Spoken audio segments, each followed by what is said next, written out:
কটিয়াদীতে বেশি দামে জ্বালানি তেল বিক্রির অভিযোগে এক ব্যবসায়ীকে 10,000 টাকা জরিমানা।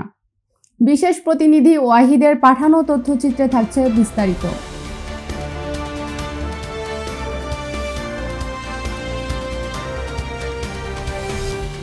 মানিকখালী খোলা বাজারে বেশি দামে জ্বালানি তেল বিক্রির অভিযোগে এক ব্যবসায়ীকে জরিমানা করেছে ভ্রাম্যমাণ আদালত। সোমবার সকালে এই অভিযান পরিচালনা করেন শামিমা আফরোজ মার্জিল, উপজেলা নির্বাহী অফিসার। ভ্রাম্যমাণ আদালত সূত্রে জানা যায়, মানিকখালী বাজারে অতিরিক্ত মূল্যে জ্বালানি তেল বিক্রি করার অভিযোগের ভিত্তিতে মোবাইল কোর্ট পরিচালনা করেন উপজেলা নির্বাহী অফিসার এবং এক ব্যবসায়ীকে জ্বালানি তেলের নির্ধারিত মূল্যের চেয়ে অতিরিক্ত মূল্যে বিক্রি করার প্রমাণ পাওয়া যায়।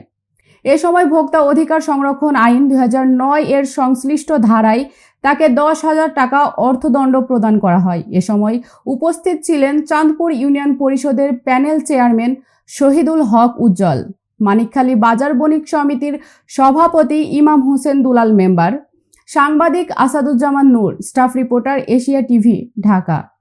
এ সময় নির্বাহী ম্যাজিস্ট্রেট আরও বলেন, সরকারি নির্দেশনা অনুযায়ী জ্বালানি তেল বিক্রি নিশ্চিত করতে প্রশাসনের নজরদারি অব্যাহত থাকবে। এতক্ষণ সঙ্গে থাকার জন্য ধন্যবাদ।